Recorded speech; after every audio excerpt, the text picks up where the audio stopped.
On se croirait là dans une arène de combat, pourtant nous sommes bel et bien au Stade de France. Lors de la finale de la Ligue des Champions qui opposait le Real Madrid à Liverpool, il y a eu plusieurs débordements après le match. Donc il y a eu des affrontements entre la police et les différents supporters. Cela a posé un énorme problème d'organisation au niveau de la Fédération de France et beaucoup d'éléments ont été prévus pour ajuster cela. On va voir un de ces éléments là aujourd'hui, mais comme vous pouvez le voir déjà, il y a eu un chaos énorme au niveau du Stade de France.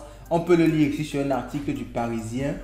Donc des supporters avec des faux billets. Donc le problème est venu des supporters de Liverpool qui sont venus en masse avec de faux billets. Donc en principe, ils n'étaient pas censés entrer au niveau du stade parce qu'ils avaient des billets falsifiés, mais ils ont quand même pu entrer. Cela a trompé la vigilance des autorités. Donc c'est un élément qui a causé au final ces débordements-là. Donc les autorités avaient averti d'un afflux massif de supporters dans la capitale 2 jours avant la finale de la Ligue des Champions et la volonté d'une partie d'entre eux d'entrer dans le stade ce samedi. Okay. Donc il y avait des supporters qui, malgré qu'ils n'avaient pas acheté des tickets au préalable, voulaient entrer au stade. Donc ils ont fait des faux billets pour pouvoir bénéficier de cette entrée-là. Donc à la date du 25 mai, une autre de la division nationale de lutte contre hooliganisme, ok, j'espère que je prononce bien, rédigé en lien avec les services de renseignement, a eu connaissance de cela et a fait état d'environ 50 000 supporters anglais présents dans la capitale française qui ne seraient pas détenteurs de billets. Vous voyez le nombre était assez important. 50 000 supporters qui ne détenaient pas de billets. On a pu voir là que l'élément qui a causé ces différents débordements, c'était le fait que des gens avec des faux billets et ils ont pu entrer dans le stade. Donc c'est l'élément principal. Donc l'État étant assez proactif, s'est posé la question de comment résoudre ça. Et chance, on est arrivé dans notre domaine, celui de la crypto-monnaie et celui de la blockchain. Et cela va prouver encore une fois de plus que la blockchain est vraiment différente d'une application de la blockchain comme le Bitcoin ou bien comme l'Ethereum, le Nanocoin, ainsi de suite. On l'a toujours dit, les crypto-monnaies ne sont qu'une application de la blockchain et la technologie blockchain, au fond, elle est super intéressante.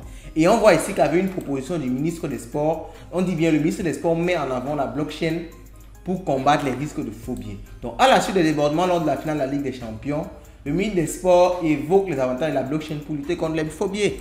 La blockchain permet de rendre unique un élément. Par exemple, avec les NFT, si on a des billets sous forme de NFT, ce billet est unique. Ça veut dire s'il est vrai, on le sait. S'il est faux, on le sait. Pas possible de le dupliquer. On sait qu'on l'a dupliqué. On sait que celui-ci est un faux. La blockchain est totalement transparente. On peut voir les différentes transactions qu'il y a eu. Donc, vous ne pouvez pas venir avec un billet, un faux NFT disant que c'est un billet valide. C'est carrément impossible. D'autant plus qu'il y a des outils à nos jours qui permettent d'authentifier un NFT, savoir si ce NFT là est réel, s'il est vrai, s'il vous appartient effectivement. Donc, vous voyez bien, le ministre des Sports a fait donc une proposition très intéressante pour pouvoir mettre ça en place maintenant pour éviter dans la suite qu'il y ait ce genre de soucis là.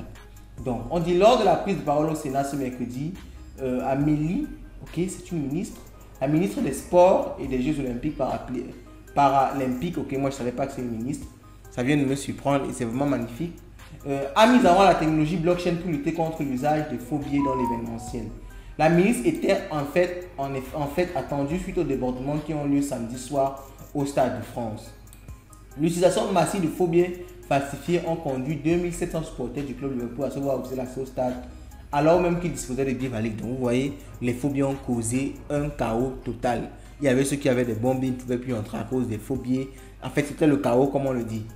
Donc elle a proposé cela, vous pouvez aller retrouver son interview, on peut laisser un lien en description de ce commentaire là. Son allocution au niveau du Sénat.